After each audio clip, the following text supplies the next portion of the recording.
Checking out Blake Griffin. What can we expect here?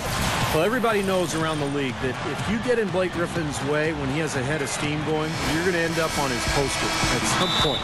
So since coming into the league, I think he's become as intimidating a player as we've seen. I agree. It's just not posterizing people either, Steve, although he does a bunch of that.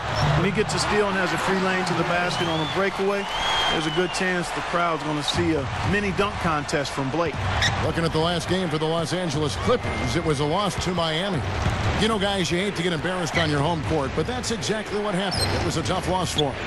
Yeah, their offense struggled for almost that entire game. You know, whenever they did start to put together something during a decent stretch, it just seemed to end just as quickly as it began.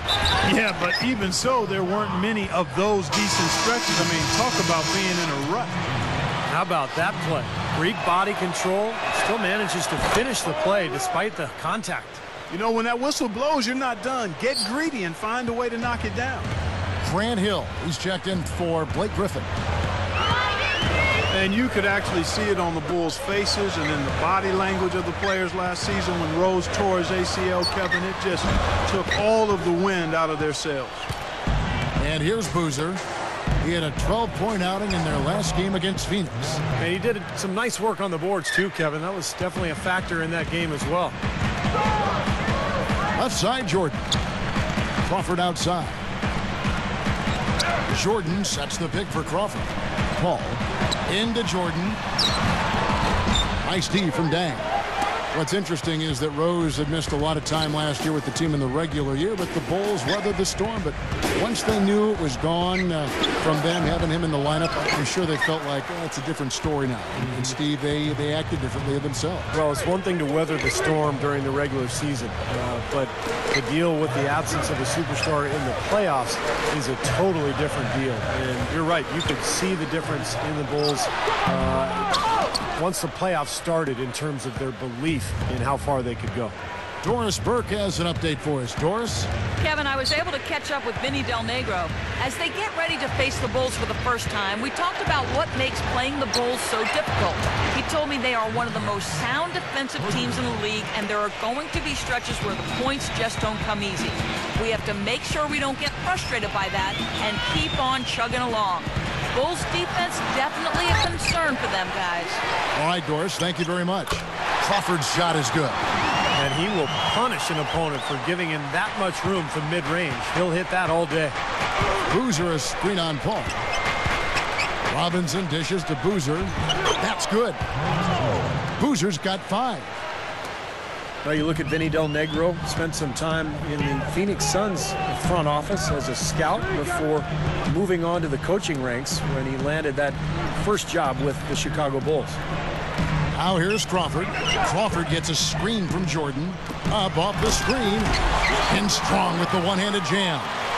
Boy, a pick was set at the perfect angle on the floor, and he used it nicely. Well, that's a play we may see from them a few more times. Why not? I mean, when it works, you go back to it.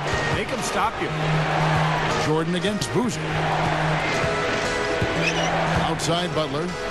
The feed to Dang. 6 on the shot clock. Off target from three-point range. And Steve, you go back to Vinny Del Negro, scout for the Suns prior to coaching. He was also in broadcasting. Yeah, he's been around the game forever. You know, a lifer. His father was a coach. You know, it's in his blood. He actually grew up just outside of Springfield, Massachusetts, the home of the Hall of Fame. So Vinny, I guess, is just meant to be in basketball. For the Clippers, Tony Turioff, he's... Last game for the Bulls, it was a loss to the Suns in Phoenix. And as strange as it sounds, that game was a confidence builder for them because they really didn't have it that night at all and still managed to keep it close. Steve, I think they're one of the few teams that can play that poorly but still almost come away with a win. And a chance here presented by Gatorade to see who's on the floor, all fueled up and ready to go for the start of the second quarter. So the Bulls 5 right now. Luol Deng, Carlos Boozer, and Joakim Noah the front line. Jimmy Butler is out there with Nate Robinson. A different look for the Clippers. Blake Griffin, he's checked in for Turioff. Barnes comes in for Lamar Odom. Eric Bledsoe is subbed in for Chauncey Billups. Now here is Robinson. Butler with the ball. Guarded now by Barnes. Butler passes to Boozer. Over Barnes. Second chance shot. Noah hangs in midair and converts on the double clutch layup. I think the best quality for Noah is the energy that he brings to the game, Kevin. He's got long arms, he can rebound, he can handle the ball, he can make plays, but really it's just the impact he has with his effort and his energy that's most impressive. But he's so unselfish. I love that about him, and he's a real demon on the backboards, an outstanding offensive rebounder. He's a good passer, too. If he sees an open teammate, he won't hesitate to move the rock, and he's accurate with his passes, too. And Carlos Boozer gets the whistle that time. That's his first foul. Willie Green's checked in for the Clippers. Phillips comes in for Eric Bledsoe. And the Bulls making a change here as well. Taj Gibson's checked in for Noah. Fades back. And so he draws the foul on the shot. A trip to the line to shoot two. You know, the Clippers organization.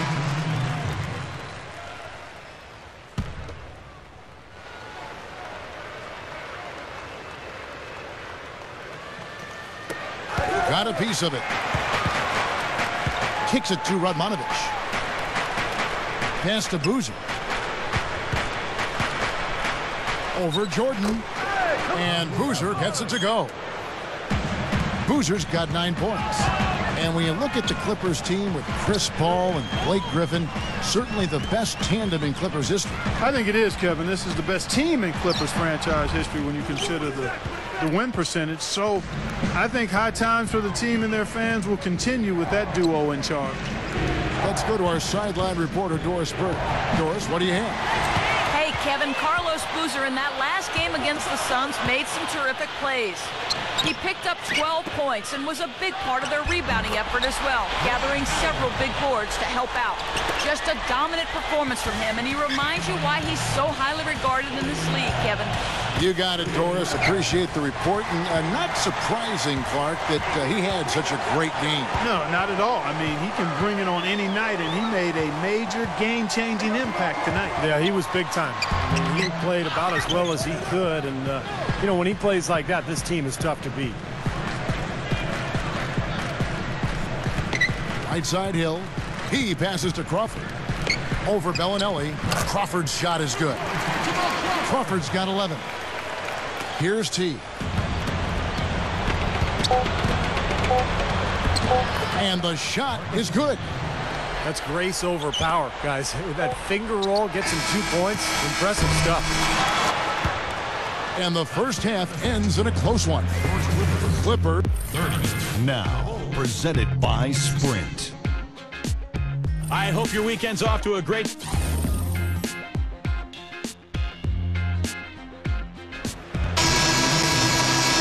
Well, both sides have assessed what they need to do over the break in halftime. We'll see now if one can pull out a way here in the third. You look at Jamal Crawford in this game. I mean, he's been everywhere. Well, we know he can score, so it's not really a huge shock to see him put up these kind of big numbers. And I would think that he most likely will continue to carry on this kind of play into the fourth.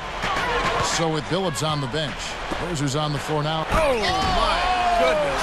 What a huge play.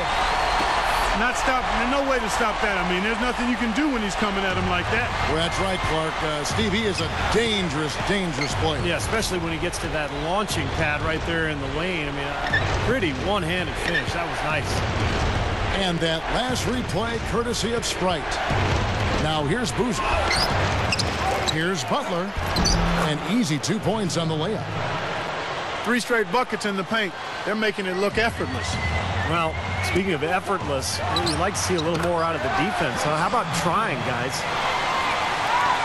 Well, with the Clippers, the nickname Lob City caught on pretty quickly, and it was based on 3 guys, Chris Paul, Blake Griffin, and DeAndre Jordan. And it was a great nickname, well justified, because there were so many alley-oop passes from Paul to those 2 big men, and it made for highly entertaining basketball.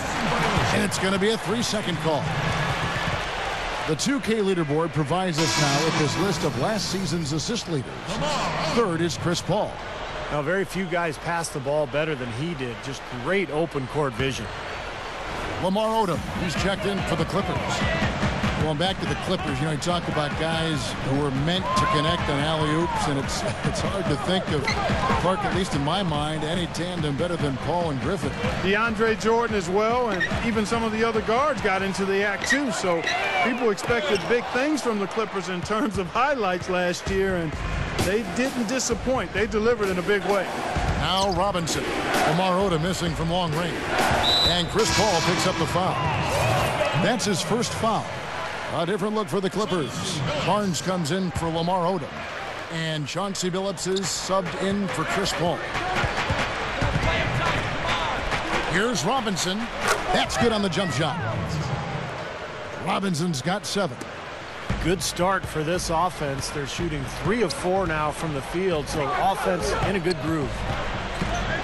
Nate Robinson, who played with Golden State a year ago, has always been a very high-energy, emotional player. He's the perfect guy you have coming off the bench because of his ability to score and change the game with that intensity.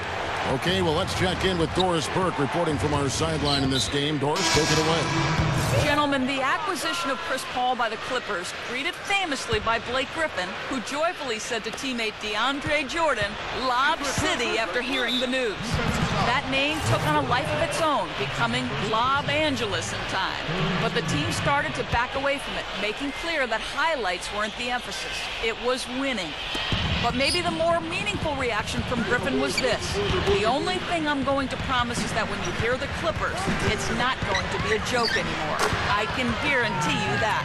Kevin, love it. They've got probably the best team in franchise history. We'll see where they go next. And for Robinson, concerns in the past that he'd allow his emotions to get the best of him. But the flip side, he just brings so much energy, Clark, when he plays the game. And athleticism. He's a fierce competitor. He's fearless in how he attacks the game. And I think he plays with an edge in part because he is a little undersized. He has been in all his life, but he hasn't let that stop him. Solid advantage in the rebounding totals for them so far here. You know, in every game, but particularly in a close game, every little advantage you can use helps, and they're certainly enjoying one on the glass here. And again, it's the Clippers missing. Chicago leading. This, their first look at this year's Los Angeles squad. Well, they were the better team when these two teams got together a year ago, no question. Sweeping the season series 2-0. Jordan kicks to Bledsoe. Back to Jordan. He feeds it to Billups for the 3, and the Clippers miss again. It makes you wonder how the standings might look if some of these teams, actually changed conferences. Well, Kevin, I think it'd be a whole new world, a totally different world, a whole new set of matchups, but at least everybody gets a couple of games a year to check everybody else out up close. Well, we've got a moment to look back at last year's Bulls. First in rebounds, third in blocks. And they showed up in the top 5 in three-point percentage. That's elite level when you talk about knocking down threes. But when you think about this club, the first thing that comes to mind is their ability to rebound the ball. Best in the league, so physical. They just pounded the glass, and that's how they tried to win games, just by being more physical than their opponents. It's stolen by Dang. And here we go, the Bulls fast break. Butler dishes to Boozer. Over Jordan, and it's Boozer that time in the assist by Butler. And it's a 6-point Bulls lead. You can't fault what he's been doing out there. Some really impressive shooting. Butler, he's covered by Boozer. And the foul called on Jamal Crawford. That'll be his second foul of the game.